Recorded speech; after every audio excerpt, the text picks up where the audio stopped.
Hello, everyone. This is your teacher, Paul. It's Friday, November 7th, and today I'm going to talk about work related English. This morning, I posted a question to the community regarding topics for these live events. And in addition to work related English, which came out on top, I also um, included um, for other possible topics, um, talking about personal relationships or um, a loss, a personal loss or tragedy, and then also celebrations. And work related English came out on top. So that's the one I'm going to go with. And it is a good topic. It's something that I'm familiar with and have taught in the past. I'm just going to enter the chat here. Whoops, sorry. Somebody just arrived. A few people, actually 11 people here already. That's great.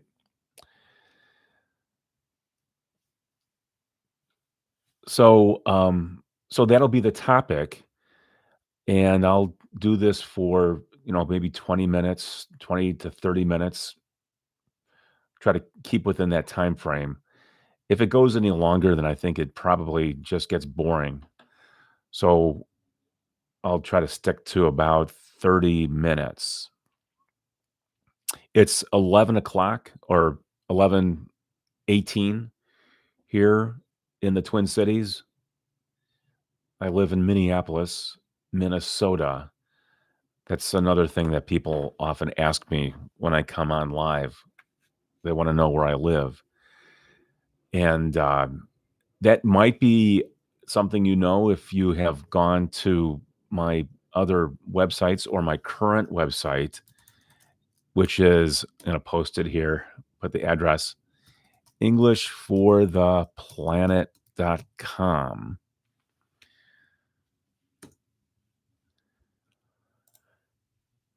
I spend a lot of time working on the website because this is the way that I can organize the videos.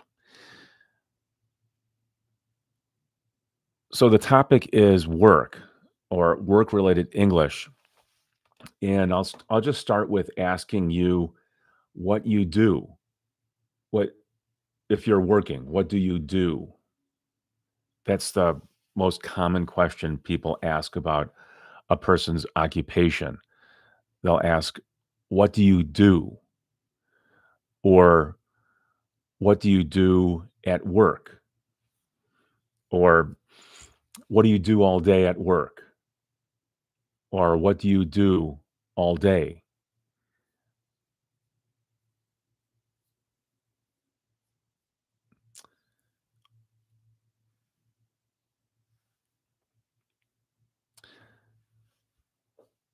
When I taught when I taught work-related English classes in the past, the lessons revolved around, certain areas such as workplace communication.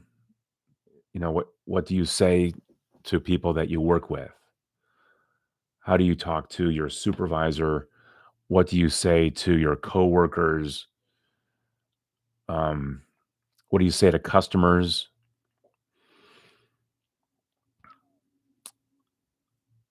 How do you make small talk?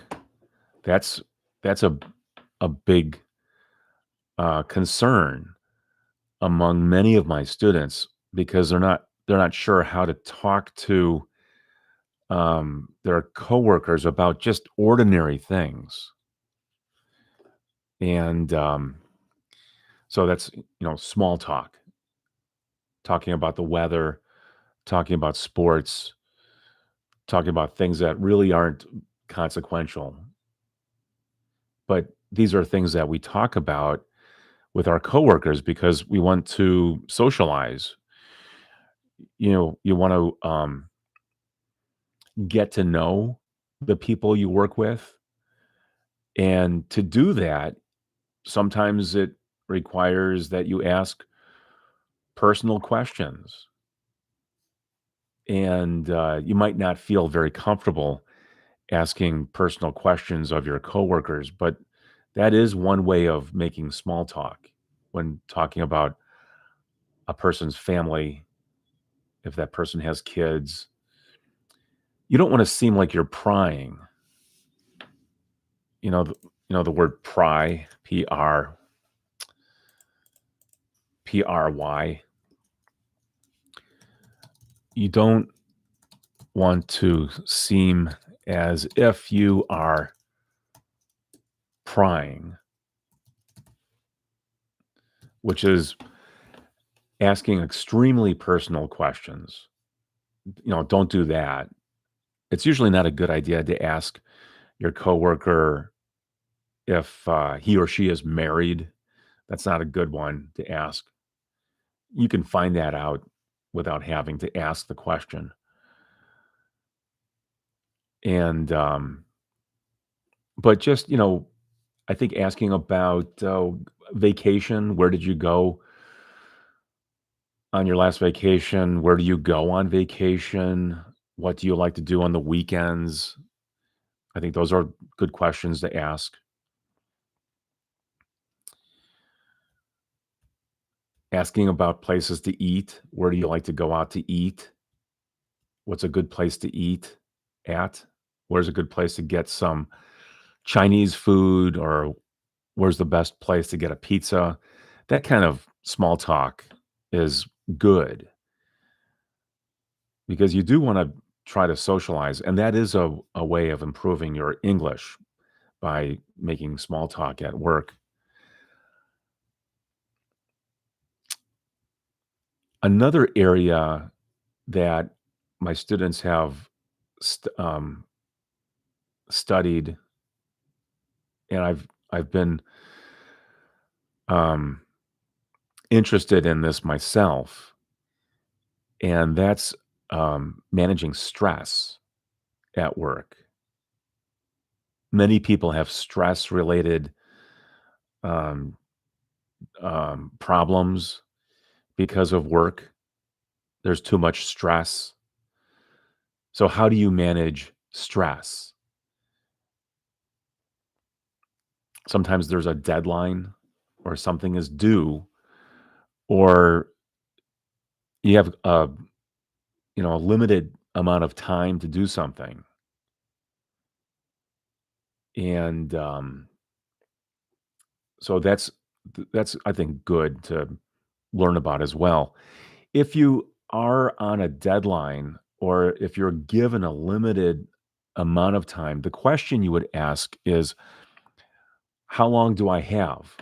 Or how long, if you're talking to your supervisor, how long will you give me to finish this? But I think, how long do I have is a good, simple question to ask when you want to know how much time you will be given to get something completed. Or you can say, when is this due? DUE. When is this due? Something has to be finished. And you can ask that as well. When does this have to be finished? You want to have good communication with your supervisor or other coworkers, and I think that's a good way of reducing stress. If you have no clue about what the expectations are, or what you're even supposed to do at work, that's not good. I can tell you from experience, I've had jobs in which I didn't know what I had to do. As amazing as that sounds, sometimes the people who supervise you aren't very good about telling you what they expect or what you have to do on the job.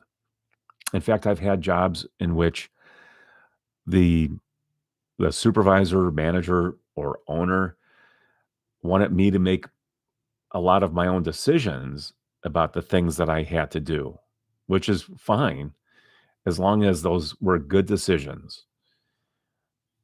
I would never wanted to make a bad decision or take it upon myself to do something that I was not supposed to do. So, um, but knowing about the job, um, knowing what to ask when you need clarification, that's another area. Someone tells you to do something, but you need clarification. You need more information. You need a better explanation. So how do you ask that kind of a question? Because sometimes you know I realize that people who are not very confident in their English might not ask follow-up questions because they don't want to reveal any gaps in their knowledge of the language, and so they just remain quiet, which is not a good idea. I think you should know exactly what it is that someone is asking you to do.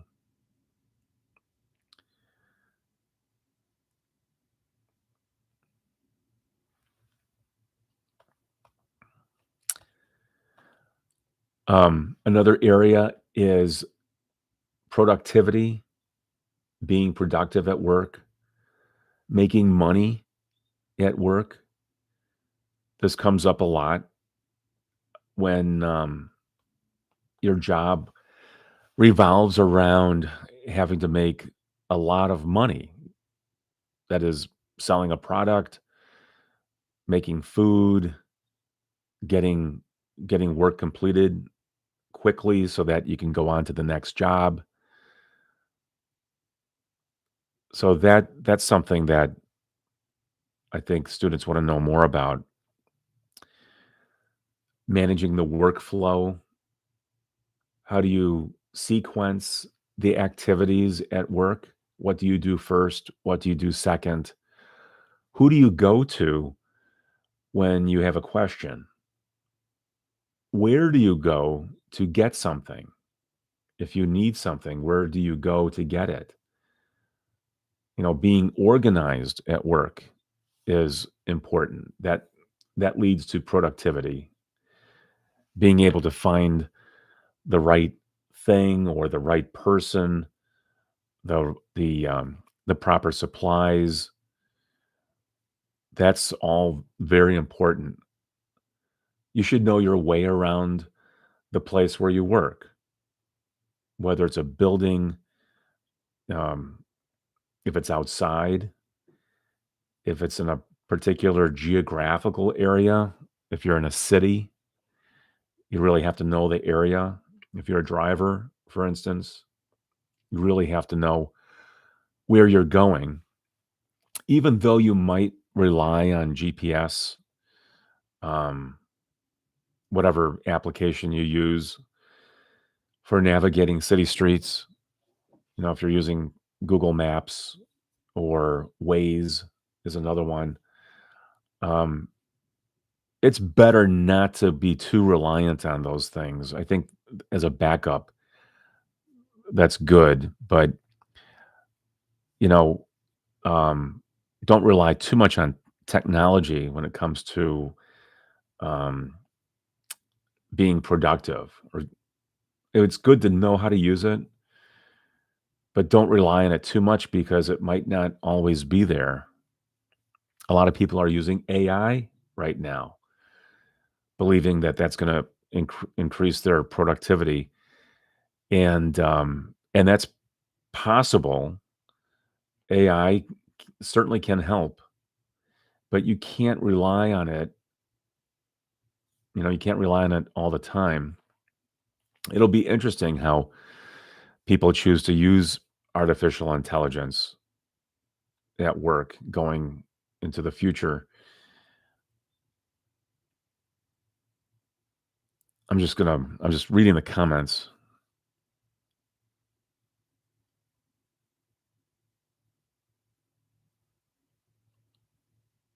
Garlic says he or she, I'm not sure if you're a man or a woman, but work as a self-employed truck driver and can listen to English all day long.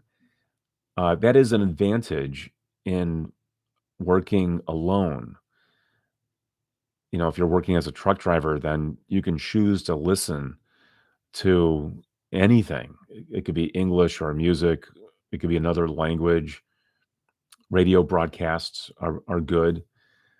If you like to listen to English, of course, there's the BBC,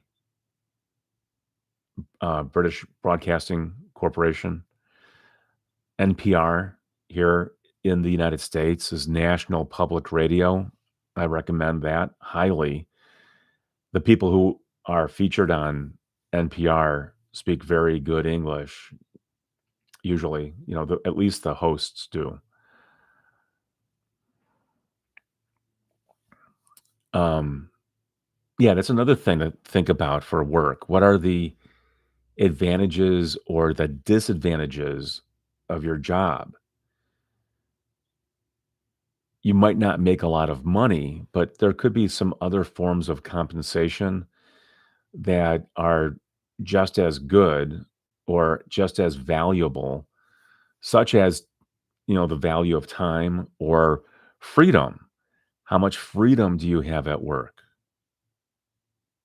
Or how much time do you have to do things that you enjoy doing while you are at work? Some jobs are actually very enjoyable, and that's a good thing to find in a job. I happen to like my job, and it's it's an enjoyable thing to do every day. I like meeting the people I meet because I'm an English teacher for adults.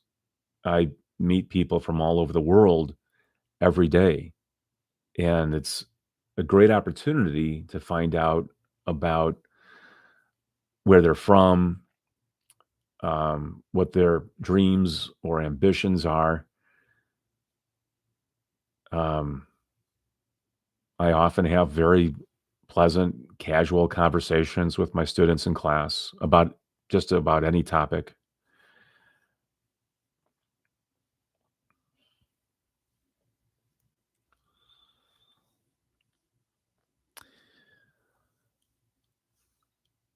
Money comes up a lot when talking about work. How do you get paid? How are you paid? Or how do you get paid? Those questions are in the passive voice, by the way, using be. How are you paid? The main verb is pay. How do you get paid? That's also passive. People are paid by the hour.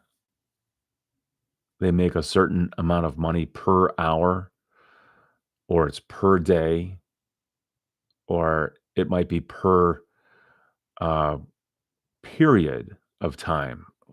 Like how much do you make per week or per year? If it's a salary, that's a very common way of being paid. You receive a salary, and then that salary, if you're paid every 2 weeks, is divided into 26 equal payments. So you get paid get paid twice a month. That's a pretty common way of being paid. Someone would be paid on, for example, the 15th and the last day of the month. So, you might get paid twice a month.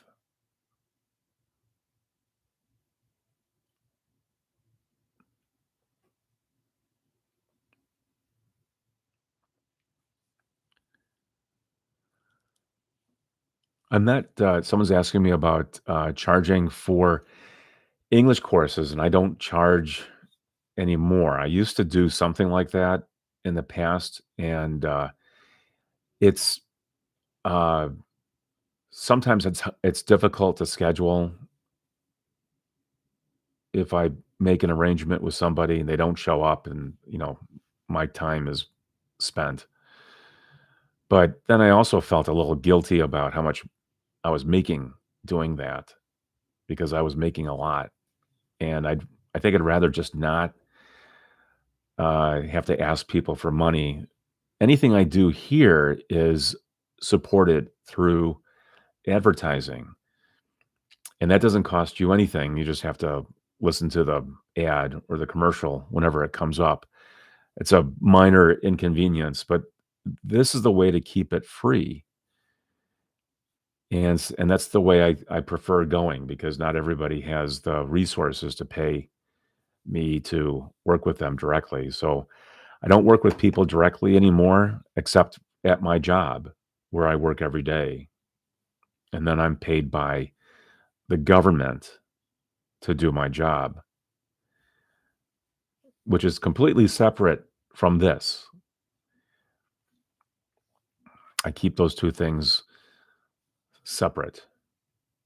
And today is my day off. It's Friday morning. Normally I work Monday through Thursday, and that includes the evenings. So I have some pretty long days. I start at 7:30 in the morning, and on some days, I'm not done until 9 o'clock at night. But I like it that way. I like to have long days, and this way I have a 3-day weekend, Friday, Saturday, and Sunday, and that's when I try to get things finished for my website and then also for the videos that I make, which I'd like to continue doing. I'm starting to redo the old videos, the really old ones from 2000, 2009, 2010. I was looking at one this morning. I think it was from 2012, and it looks really old. So I'll redo those. The one I'm thinking of specifically was for the word nor, which is a negative form of or you can consider it a negative form of and. So I'm going to make a video for that coming up. I'm not sure when, it's on my list. And then also, someone was asking me about would have been. So I'm going to do something for that. And I was just jotting down some ideas for would have been, which you often hear in some, would have been, and then something following an adjective, maybe a noun or a verb if it's the passive voice. So I'll make a video for that. I thought that was a good suggestion. Um, Nevertheless is another one. When I made that video for yet, it occurred to me that nevertheless, or maybe nonetheless, would be a good video. I don't know. What do you think? Nevertheless, nonetheless, should it be on um, would have been, nor?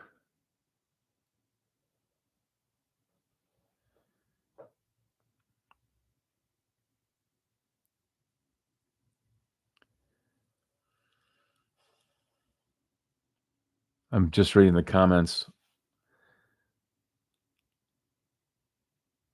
Uh, Unabomber says, I like the videos where you just walk and tell how things are called. Yeah, I was thinking about making a video like that also inside my house or outside. They actually thought about a video for boiling water, something really simple, because I'm pretty sure I've made a video about making eggs. and boiling water would be even easier than that. But the reason for doing it is because then, students can become acquainted with vocabulary for, the equipment that's used, a stove, the utensils that are involved, which, you don't really need that much for water, uh, pots and pans, those kinds of things. Talking about the water itself as it's boiling. So, yeah, I would like to start doing more of that. Um, Sometimes I think the videos are a little bit boring, but I know they do serve a purpose. If there's the main thing is I think that when I make these videos, if it's something really, really specific, then someone's gonna benefit from that, from understanding how to use that one word, like "until" or "yet." Those those would be good examples of that. So the topic is, um, work-related English, and that's how I began today. I've been on for about 26 minutes. I said I'd be here for half an hour, and,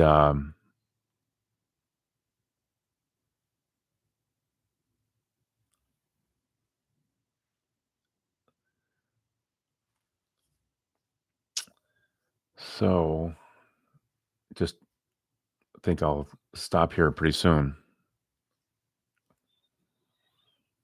I'm not editing these videos, although I might start editing because I am concerned about the silence when I'm not saying anything, trying to think of something to say.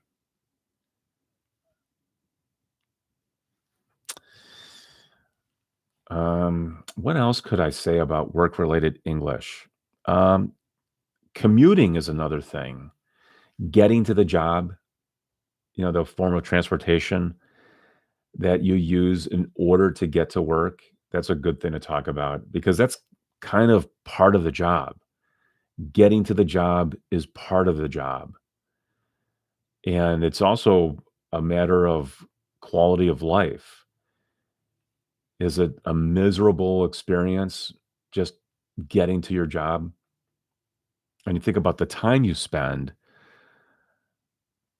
the average here in the United States, I think, is around 25 minutes, maybe half an hour getting to work. And then there's the the travel going back home.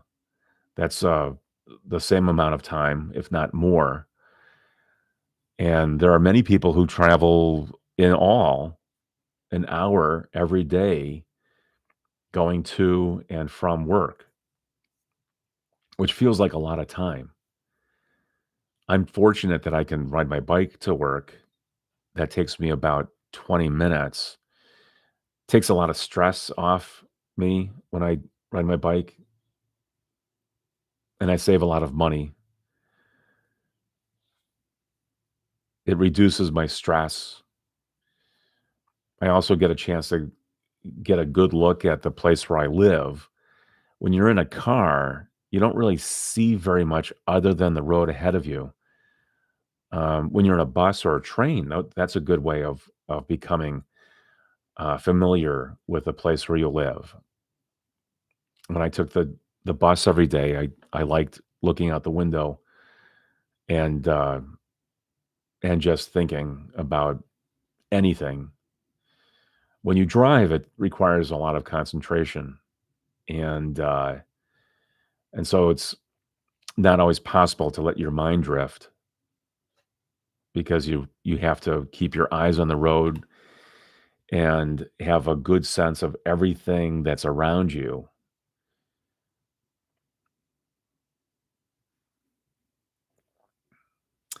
Okay, I'm at 29 minutes, 30 minutes. So I am going to end.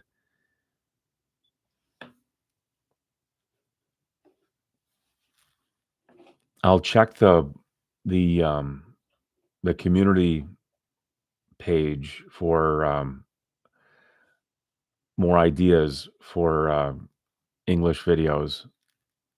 I as I mentioned before, I do have some lined up, so expect some very soon. I'll probably make one today or tomorrow, and I think it's going to be would have been. That was the one I was kind of working on before. Okay, so I'm going to go now. Have a good day, and thanks for coming.